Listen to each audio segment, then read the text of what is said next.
आनंद रामायण बिलास कांड 9वां सर्ग। सूर्य ग्रहण के अवसर पर श्री राम का कुरुक्षेत्र तीर्थ में गमन।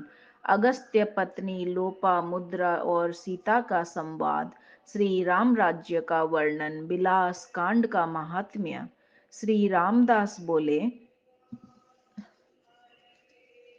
एक बार की बात है, सूर्य ग्रहण के अवसर पर श्री राम, सीता एवं लक्ष्मण आदि सभी बंधुओं को साथ लेकर पुष्पक विमान पर आरूढ़ होकर कुरुक्षेत्र तीर्थ में गए।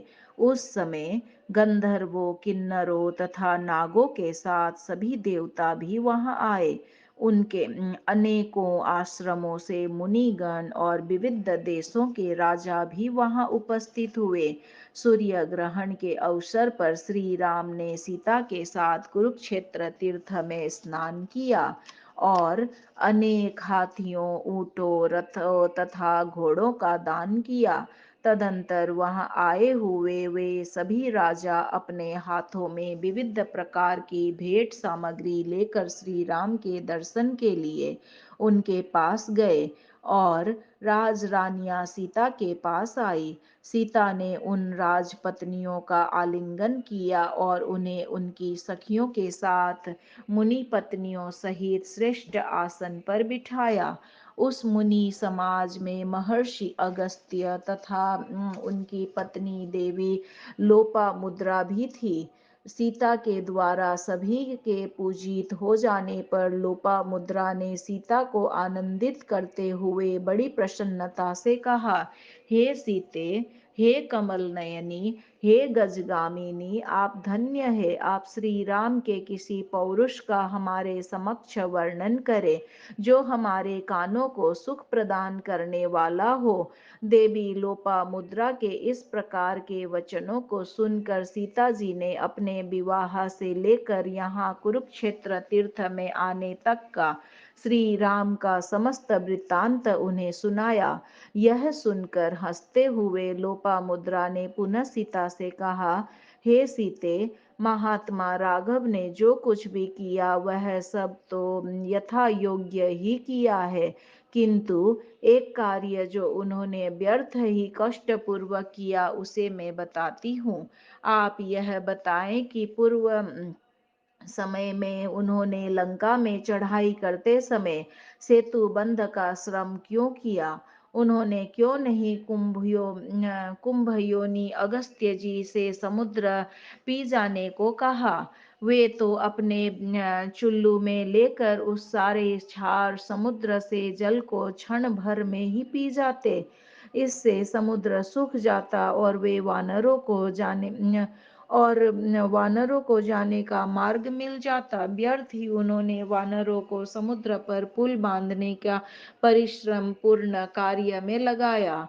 उनका इस प्रकार का वचन सुनकर सीता जी सगर्व वाणी में हंसते हुए लोपामुद्रा से कहने लगी, हे पतिव्रते लोपामुद्रे, मैं श्री राम ने जो सेतु बंधन का कार्य किया वह स्वस्थ चित्त होकर सेतु बंधन का कार्य किया वह ठीक ही किया। उसका कारण मैं बताती हूँ, आप स्वस्थ चित्त होकर उसे सुने। ये जो राजपत्नियां आदि भी यहाँ आई हुई हैं वे भी मेरी बात को ध्यान पूर्वक सुने। यदि श्री राम अपने बाण के द्वारा समुद्र को सुखा डालते तो समस्त जलचर जीवों के वध की आशंका थी, इसलिए उन्होंने ऐसा नहीं किया। यदि वे आकाश मार्ग से उड़कर समुद्र को पार कर जाते तो रावण आदि जानते कि राम मनुष्य नहीं है, अवश्य ही कोई देवता है, इसीलिए उन्होंने ऐसा भी नहीं किया। फिर यदि वे श्री हनुमान जी के पीठ पर चढ़कर समुद्र पार उस तट पर लंका में चले जाते तो लोग उनके बल पराक्रम को किस प्रकार जानते। इतना ही नहीं, यदि वे हाथों से तैर कर समुद्र के पार चले जाते तो ब्राह्मण उत्सर्जन का उल्लंघन हो जाने की आशंका से जब अयोध्या नगरी के आशंका से उन्होंने ऐसा भी नहीं किया। फिर यदि वे अपने पति अगस्त्य मुनि से पुनः इस जल को पीने को कहते तो वह पूर्व समय के जब उन्होंने क्रोध पूर्वक समुद्र को जल को पी लिया था और फिर उसका जल उत्सर्जन कर बाहर भी निकाल दिया तो वह जल क्षार युक्त हो गया था, तो ऐसे उत्सर्जित क्षार जल को वे कैसे पीते? कदाचित कहने पर वे ऐसा कर भी देते तो सारे संसार में राम जी का यह अपयश फैल जाता कि उन्होंने अपना कार्य सिद्ध करने के लिए एक ब्राह्मण को उसी का उत्सर्जित किया हुआ जल पिला डाला। इसी कारण धर्मात्मा श्री राम ने मुनि अगस्त्य जी से क्षार समुद्र का पान करने के लिए नहीं कहा। यही सब सोच विचार कर श्री राम ने अपने कीर्ति को स्थापित करने के लिए समुद्र में पुल बांधा। ऐसा कार्य अभी तक न किसी ने किया है और न आगे ही कोई कर पाएगा। यह उन्होंने करके दिखाया। संसार में उनकी कीर्ति का गान करते हुए लोग कहते हैं कि श्री राम ने समुद्र के ऊपर शीला को तैरा दिया, वे यही दशरथ पुत्र श्री राम है। श्री सीता जी की इन बातों को सुनकर लोपामुद्रा अभिभूत हो गई। नारियों की उस सभा में वे क्षण भर के लिए मौन होकर कुछ लज्जित सी हो गई। तब मुस्कुराकर सीता जी ने पुनः उन अगस्त्य पत्नी लोपामुद्रा का पूजन किया और बार बार उनकी प्रार्थना करते हुए कहा, हे पतिव्रते, मेरे द्वारा आज आपका अपराध हो गया है, उसे आप क्षमा करें। मैंने आपके स्नेह के कारण ही आपके समक्ष श्री राम के पौरुष का वर्णन किया।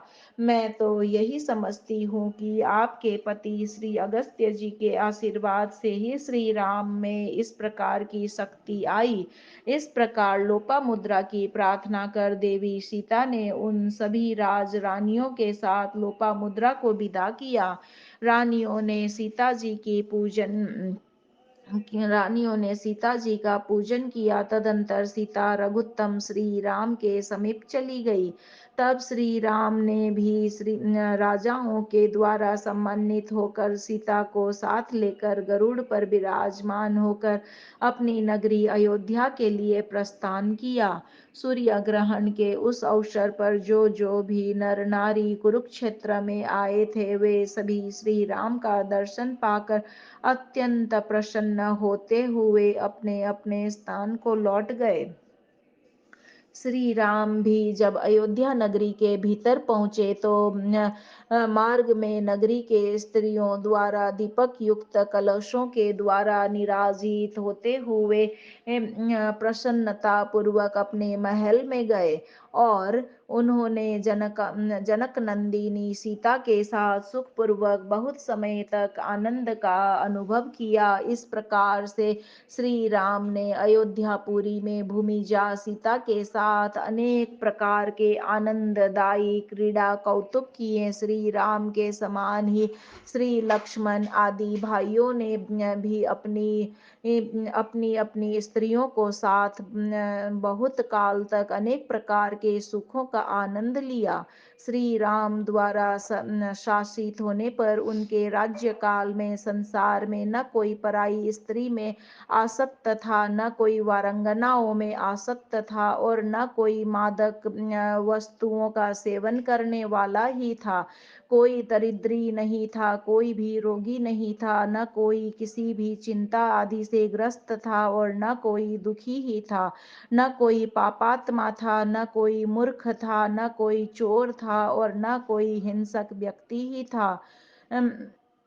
श्री श्री रामदास अपने शिष्य से बोले, हे विष्णुदास, मैं तुम्हारे समक्ष अयोध्या में संपन्न हुआ श्री राम एवं सीता का यह अत्यंत श्रेष्ठ विलास रचित मैंने सुनाया। यह मनुष्यों को अत्यंत सुख प्रदान करने वाला है। जो व्यक्ति प्रातःकाल, मध्याह्न तथा रात्रि में श्री राम की सन्निधि में इस विलास कांड का पाठ करेगा, उसे संसार में मनुष्य रूप धारण किए हुए साक्षात राम के रूप में ही समझना चाहिए। धन की अभिलाषा रखने वाला इस विलास कांड का पाठ करने से धन प्राप्त करता है। भोगों की इच्छा रखने वाला भोगों को प्राप्त करता है और पुत्र की कामना करने वाला पुत्र प्राप्त करता है। जो श्री राम ने अनन्य भक्ति रख कर एकाग्र चित्त से इस विलास कांड का श्रवण करता है, वह संसार में परम सुख प्राप्त करता है। विलास कांड के श्रवण से मनुष्य पापों से मुक्त हो जाता है। यह विलास कांड अत्यंत रमणीय और लोगों के मन को आनंदित करने वाला है। यह अत्यंत विचित्र है तथा श्रवण करने पर महान आनंद प्रदान करने वाला है। जो लोग इसका पाठ करते हैं अथवा जो इसे सुनते हैं, जो लोग वे अपने सभी अविष्ट मनोरथों को प्राप्त करते हैं। धर्मार्थी को धर्म की प्राप्ति होती है, धनार्थी को अखंड लक्ष्मी की प्राप्ति होती है। कामनाओं की अभिलाषा रखने वाला कामनाओं को प्राप्त करता है और मोक्षार्थी को मोक्ष की प्राप्ति होती है। जो मनुष्य रात्रि के समय अपनी धर्म पत्नी के साथ एक सैया में स्थित रहकर इस विलास कांड का पाठ करता है, उसे निश्चित ही 6 महीने के भीतर पुत्र की प्राप्ति होती है। अथवा उपदेष्टा व्यास जी को एक श्रेष्ठ मंच पर आसीन करके उन्हीं के समक्ष दूसरे मंच में अपनी स्त्री के साथ बैठाकर रात्रि के समय अत्यंत रमणीय एवं पवित्र इस विलास कांड का 9 महीने तक बार बार कथा व्यास के मुख से जो श्रवण करता है, उस पुत्रहीन व्यक्ति को अवश्य ही पुत्र की प्राप्ति होती है। इसमें संदेह नहीं करना चाहिए। पुत्र की अभिलाषा हो तभी सैया या मंच पर बैठकर इसे सुनना चाहिए। अन्य कामनाओं की पूर्ति के लिए मनुष्य को चाहिए कि वे कभी भी ऊंचे आसन पर बैठकर इसका श्रवण ना करे। जो मनुष्य स्त्री अभिलाषा से इस विलास कांड का पाठ करता है, वह 9 महीने में सुंदर भार्या को प्राप्त कर लेता है। इसमें कोई भी संशय नहीं है। यदि कोई कुमारी कन्या उत्तम पति की प्राप्ति के उद्देश्य से इस श्रेष्ठ विलास कांड का बार बार श्रवण करती है, तो वह 6 महीने में श्रेष्ठ पति को प्राप्त कर लेती है। जो सुलक्षणा स्त्रियां इस विलास कांड का श्रवण करती है, वे कभी भी सौभाग्य लक्ष्मी से रहित नहीं होती। अपने पति के आयुष्य की वृद्धि के लिए स्त्रियों को स्नान आदि पवित्र होकर इस मनोरम विलास कांड का श्रवण करना चाहिए। यह विलास कांड इक्षुदंड की भांति अत्यंत रमणीय, विचित्र, अत्यंत मधुर तथा पवित्र है। यह पाठ आदि करने से समस्त पाप राशि का विनाश करने वाला, धर्म का एकमात्र स्थान और भव रोग को सर्वथा दूर करने वाला है। सर्ग 9 यहाँ पर संपूर्ण हुआ। इस प्रकार श्री आनंद रामायण का विलास कांड नामक चौथा कांड पूर्ण हुआ। श्रीमन्नारायण नारायण नारायण भजमन हरि नारायण नारायण नारायण। बोलो हरि नारायण नारायण नारायण।